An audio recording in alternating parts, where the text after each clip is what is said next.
12મા દાખલાથી શરૂઆત કરીશું. સમાંતરબાહુ ચતુષ્કોણ એક્સ વાય ઝેડ ડબલ્યુ. ચલો હું દોરી દઉં પહેલાં. X Y Z W. X Y 9 centimetre, તો એ 9 સેન્ટીમીટર કરી નાખીએ. દેખાય છે ને? ઓકે. એક્સ વાયની સંગત વેધ કયો છે? W M. તો અહીંથી વેધ લેવાનો છે. અહીં આમ તો આકૃતિ આમ ખેંચવાની છે, પણ થોડી દોરાઈ ગઈ છે. વેધ હોય ને સીધો લેવો પડે, એટલે આમ થાય, પણ ચાલશે. ડબલ્યુ એમ છે, તો આ એમ કરી દઈએ. ઓકે. આ 14 છે. વાયઝેડની સંગત વેધ ડબલ્યુ એન, તો ડબલ્યુ વાય ઝેડ એટલે આ ડબલ્યુ એન છે. આ એન. વાયઝેડ કેટલા છે? તો વાયઝેડ શોધવાનું. ડબલ્યુ એન 6 છે, તો આ 6 સેન્ટીમીટર શોધવાનું છે. વાયઝેડ બરાબર કેટલા? બસ આગળનો દાખલો હતો એવો જ છે. અહીં જોઈએ તો સમાંતર બાજુ ચતુષ્કોણનું ક્ષેત્રફળ. અહીં નામ લખો તો પણ ચાલો. તો બંને આપ્યા હોય એવા લેવાના. કયા બંને આપ્યા છે? તો તમે જો આ 14 આપ્યા છે અને 9 આપ્યા છે, તો ડાયરેક્ટ લખું છું 14 ગુણ્યા 9 સેમી. ખબર પડી? આ 14 આપ્યા છે અને આ 9 આપ્યા છે. 9 ચોક 36નો છગડો વધી 3 9 10 11 12 126 સેમીનો વર્ગ આવશે. આવું પાછું એક ક્ષેત્રફળનો ઉપયોગ કરીશું. એક્સ વાય ઝેડ ડબલ્યુનું ક્ષેત્રફળ બરાબર કયું કયું આવશે? તો ડબલ્યુ એન ગુણ્યા વાય ઝેડ આવશે. વાય 126 તો આપ્યા છે, એ ઉપયોગ કરીશું. ડબલ્યુ એન કેટલો છે? ડબલ્યુ એન 6 છે, તો 6 લખી દો. વાય ઝેડ શોધવાનું છે, તો એમના એમ લખી દો. તો વાય ઝેડ બરાબર 126 ભાગ્યા આ 6 ભગાઈ જશે. ઓકે. હવે તમારા મનમાં તો સાહેબ પોઈન્ટ આ તો કઈ રીતે છેદ ઉડાડવા કોઈ ખબર પડતી નહીં. તો કોઈ નહીં, આપણે જોઈએ. જો 6 7 8 9 એટલે ત્રણેય ચાલશે. તો ત્રણેય લઈએ તો 3 અને 3 ચોક 12 અને 3 દુ 6 એટલે 42 ગુણ્યા 3 કરો એટલે 126 આવે. આ 6 છે, તો 3 દુ 6. 3 3 ગયા અને 2 કેટલા આવ્યા? 21 આવે. તો વાય ઝેડ બરાબર 21 સેન્ટીમીટર. સિસ્ટમ તો એકના એક જ છે વિદ્યાર્થી મિત્રો. ઓકે.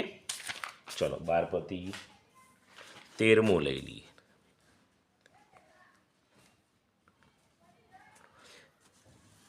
ત્રિકોણ એબીસીમાં બીસી બરાબર 15 સેમી.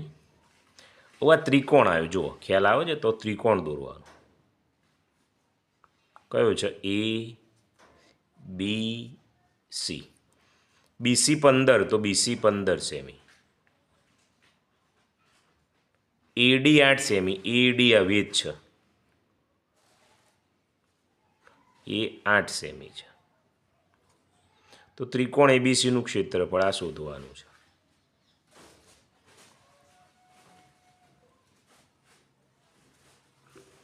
તો અહીં લખવાનું ત્રિકોણ એબીસીનું ક્ષેત્રફળ બરાબર 1/3 ગુણ્યા પાયો ગુણ્યા વેધ. 1/3 પાયો એટલે 15, વેધ એટલે 8. અહીં 1/3 આ સૂત્ર વપરાયો. 1/3 ગુણ્યા બી ગુણ્યા એચ. આ સૂત્ર વાપરવું હોય તો પણ વપરાય, બધું એક જ છે. 2 ચોક 8, 15 ચોક 60 સેમીનો વર્ગ આવ્યો. તો 13મા દાખલામાં કેટલો આવ્યો? 60. ચલો 14મો જોઈ લો. આવું આકૃતિ ના દોરો તો પણ ચાલે, તમને ખબર પડી જાય તો ડાયરેક્ટ લખી દેવાનું. ત્રિકોણ કોઈ જરૂરી નથી દોરી જ પડે. ત્રિકોણ પીક્યુઆરનું ક્ષેત્રફળ બરાબર, તમને ખ્યાલ આવી જાય તો દોરવાની જરૂર નથી. 1/3 અહીં બી એચ લઈએ. જુઓ તો 1/3 એમના એમ. બી શું છે? તો પાયો છે. તો પાયો કેટલો આપ્યો છે? ક્યુઆર કહેવાય પાયો, 16 છે. એચ એટલે ઊંચાઈ, વેધ 9 આપ્યો છે, તો 9. તો 2 8 16, તો 9 8 72 સેમીનો વર્ગ છે. ઓકે. તમને ખ્યાલ આવી જાય ચાલો. ચલો 15મું જુઓ.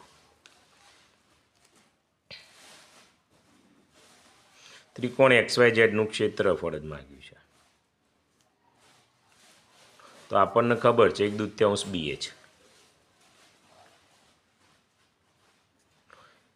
1/2 એમના એમ. બી કેટલા છે? તો 18. એચ કેટલા છે? 10.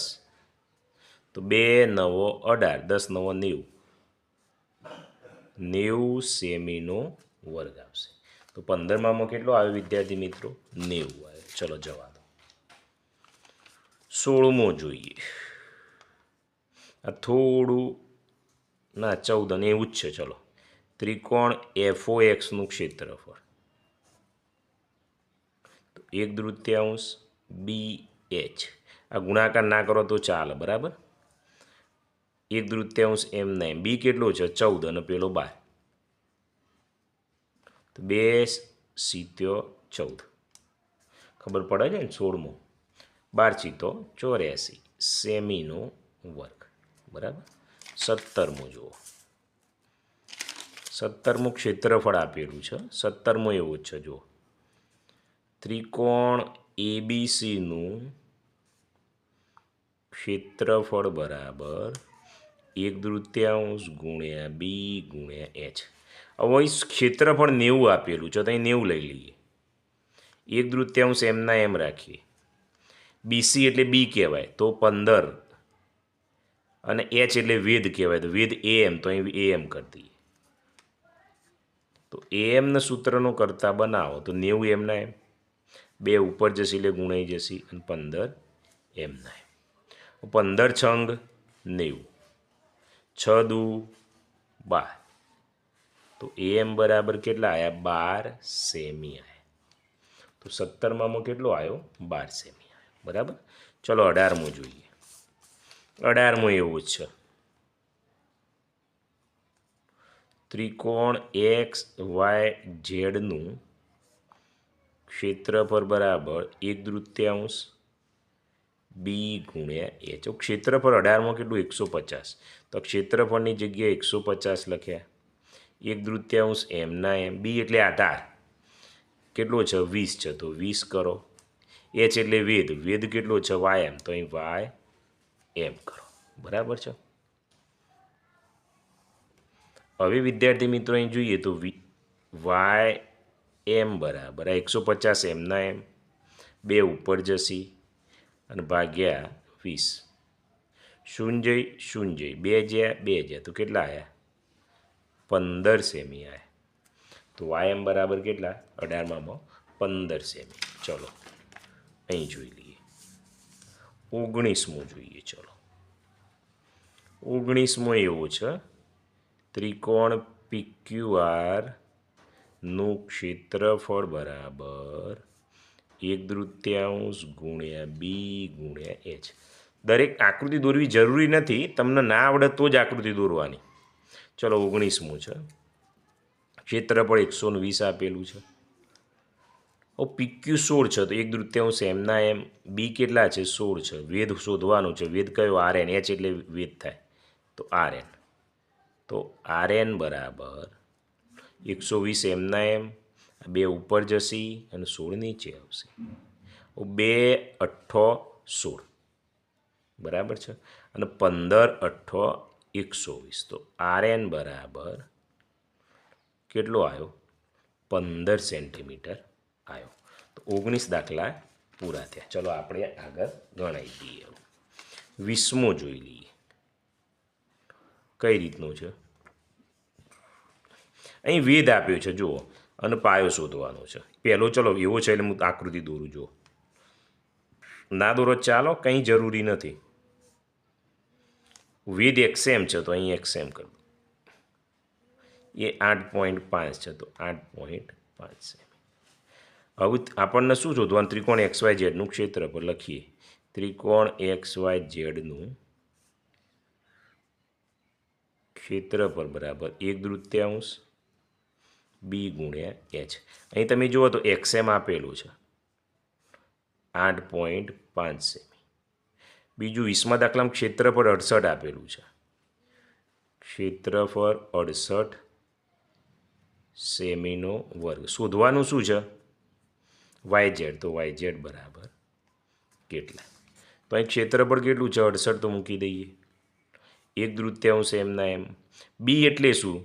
તો બી એટલે શું શોધવાનું છે. જો YZ આ બી કહેવાય, તો બીની જગ્યાએ YZ કરી દઉં. એચ એટલે વેધ કેટલો આપ્યો છે? એ જો વેધ પોઈન્ટમાં આપ્યો છે, તો 8.5.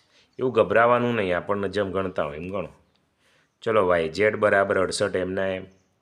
આ બે ઉપર જશે, અહીં 8.5. હવે અહીં જોજો 68 ગુણ્યા 2, આ પોઈન્ટ દૂર કરવો એટલે 85 કરી દઉં અને એ 10 ઉપર લખી દઉં. બસ આનો છેદ ઉડાડો બરાબર 20મા દાખલામાં, એટલે તમારો જવાબ આવશે. ચલો હવે તમારા મનમાં કે સાહેબ આવા તો છે જ ના, તો 17 ચોક 68, 17 પંચો 85, 5 દુ 10, તો કેટલા વધ્યા? 4 2 2, 4 દુ 8 દુ 16, તો YZ બરાબર કેટલા આવ્યા? 16 સેમી. ઓકે, આ રીતે તમે ગણો તો આવી જ જાય. ચલો 21 જોઈએ. જોજો હવે 21 શું કહે? ત્રિકોણ એબીસીમાં બી કાટખૂણો છે. જોજો, તો કાટખૂણો હોય ને તો આ રીતે ત્રિકોણ દોરાય. આ કાટખૂણો ABC થઈ ગયો. બી બા કાટખૂણો AB 9, તો AB આ 9 સેમી છે અને BC 12, BC આ 12 સેમી છે. તો ત્રિકોણ એબીસીનું ક્ષેત્રફળ, તો અહીં લખીએ ત્રિકોણ એબીસીનું ક્ષેત્રફળ. આપણા પાસે સૂત્ર તો છે જ, 1/3 ગુણ્યા બી ગુણ્યા એચ, અથવા 1/3 પાયો ગુણ્યા વેધ. ચલો 1/3 એમના એમ રાખીએ. બી કેટલા છે? તો બી તો આ રહ્યો બીસી, બીસી ને બી કહેવાય એટલે 12. વેધ આયરો વેધ થઈ જશે એટલે 9. 2 છંગ 12, 9 છંગ 54 સેમીનો વર્ગ આવશે. 21માં કેટલો આવ્યો? 54 આવ્યો. ચલો જવા દો. 22મો દાખલો ને તમારો છેલ્લો દાખલો છે સ્વાધ્યાયનો. ત્રિકોણ PQRમાં ક્યુ કાટખૂણો, તો આપણે જો કાટખૂણો એ બતાવવાનો. PQR એમાં ક્યુ કાટખૂણો. PQ 10, તો PQ આ 10 સેમી છે અને QR 24, QR આ 24 છે. તો શું શોધવાનું? ત્રિકોણ PQRનું ક્ષેત્રફળ, તો લખી જ દઈએ. ત્રિકોણ PQRનું ક્ષેત્રફળ બરાબર 1/3 BH, 1/3. ક્ષેત્રફળ કેટલું આપેલું છે શોધવાનું છે, તો બી કેટલો છે? 24. એચ કેટલો છે? 10. તો 2 પંચો 10, 24 પંચો તો 5 ચોક 20ની 0, વધી 2 પોતું 10 ને 2 12, 120 સેન્ટીમીટરનો વર્ગ આવશે. ઓકે, અહીં તમારો સ્વાધ્યાય પૂરો થાય છે.